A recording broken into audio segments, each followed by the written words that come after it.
വാഴത്തോപ്പ് ഗ്രാമപഞ്ചായത്തിലെ പുതിയ ഭരണസമിതിയുടെ ആദ്യ ആസൂത്രണ സമിതി യോഗം പഞ്ചായത്ത് ഹാളിൽ നടന്നു. ആസൂത്രണ സമിതി അധ്യക്ഷയായ പഞ്ചായത്ത് പ്രസിഡന്റ് ആൻസി തോമസ് യോഗം ഉദ്ഘാടനം ചെയ്തു.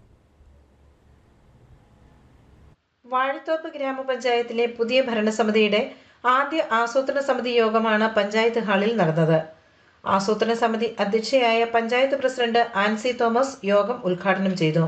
വാഴത്തോപ്പ് പഞ്ചായത്തിന്റെ ഈ വർഷത്തെ നമ്മുടെ ഭരണസമിതിയുടെ 5 വർഷത്തെ പദ്ധതികൾ ആസൂത്രണം ചെയ്യുന്നതിനുള്ള ഒരു യോഗമാണ്. ആ യോഗത്തിന് അതിൻ്റേതായ പ്രാധാന്യമുണ്ട്. അതിന് വളരെ സന്തോഷമുണ്ട്. നമ്മുടെ പഞ്ചായത്തിൻ്റെ ആസൂത്രണ സമിതിയുടെ ആദ്യ യോഗം കൂടിയപ്പോൾ തന്നെ വിദഗ്ധരായിട്ടുള്ള ആളുകൾ ഉപാധ്യക്ഷൻ CP സലീമിൻ്റെ നേതൃത്വത്തിലുള്ള ആസൂത്രണ സമിതി കൂടി തുടർ വർഷങ്ങളിൽ നടപ്പിലാക്കേണ്ട വികസന കാഴ്ചപ്പാടുകളാണ് യോഗം ചർച്ച ചെയ്തത്. ആസൂത്രണ സമിതി ഉപാധ്യക്ഷൻ CP സലീം മുഖ്യ പ്രഭാഷണം നടത്തി. പഞ്ചായത്ത് വൈസ് പ്രസിഡന്റ് സെലിൻ വിൽസൺ ആശംസകൾ അർപ്പിച്ച് സംസാരിച്ചു.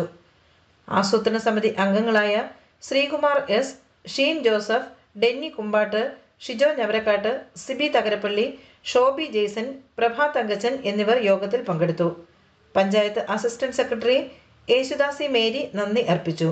Idukki vision news, Idukki.